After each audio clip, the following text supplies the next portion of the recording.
this stone is precious. Messiah is precious to us. But what about to unbelievers? To unbelievers, he's a stone of stumbling. They don't see him as the cornerstone.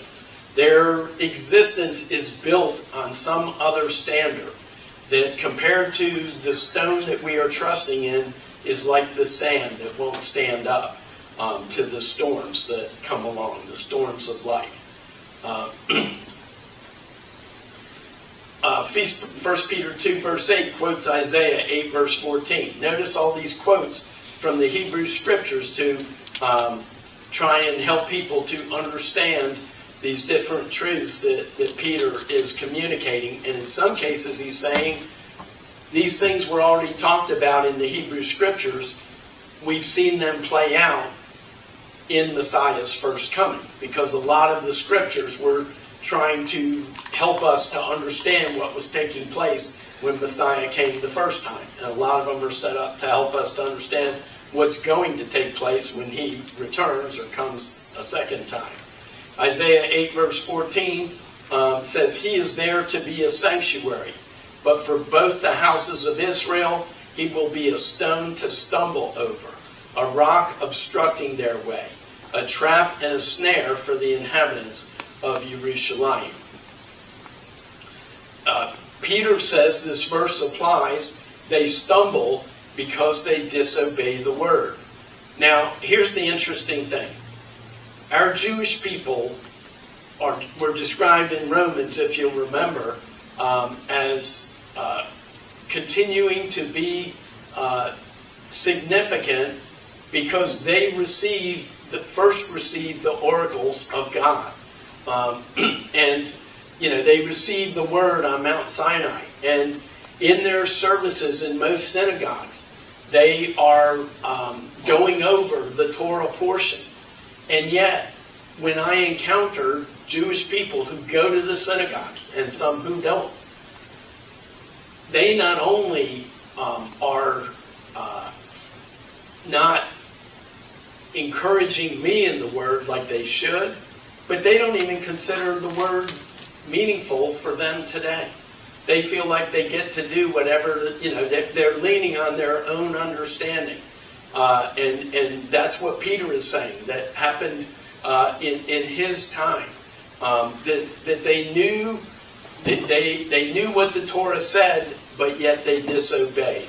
And so if you don't have a theology that incorporated Messiah coming as the sacrifice for your sins, an understanding of what the scriptures reveal about the suffering servant, what it said in Deuteronomy 18 about the prophet like Moses, then you're not going to understand his purpose in coming.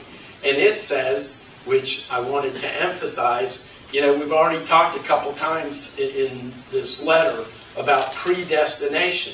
And here it says that was, what was planned.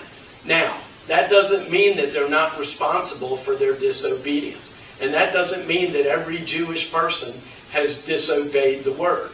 There are many who were faithful in the first century, in Peter's time.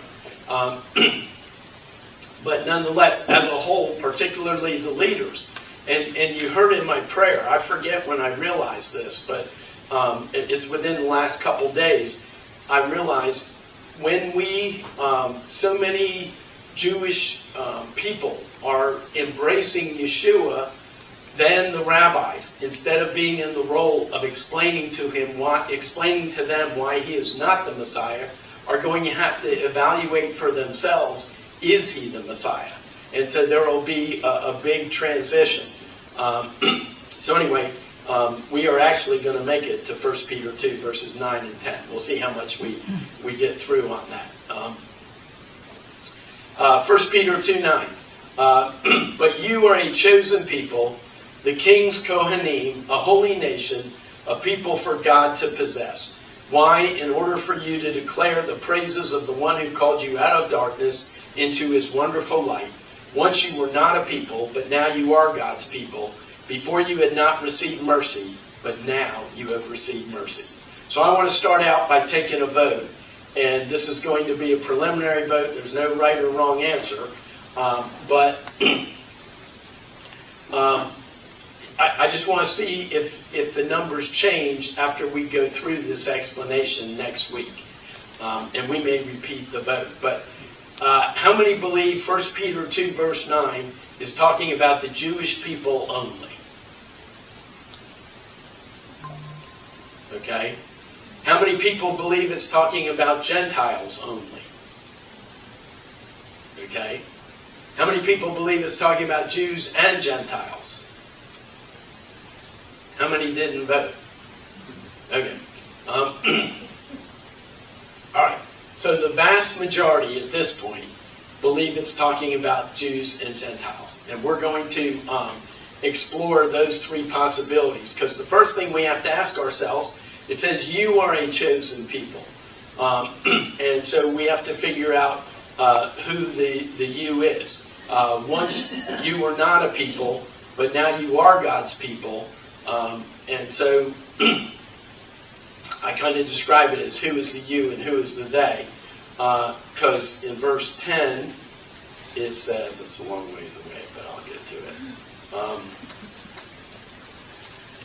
It uses the names of Hosea's children again, and it says,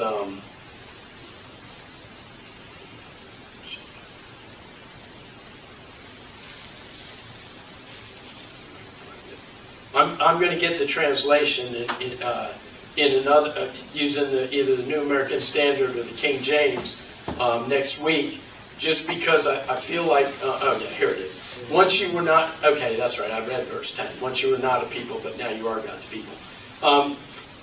Stern has a certain position, and he's going to translate based on that understanding.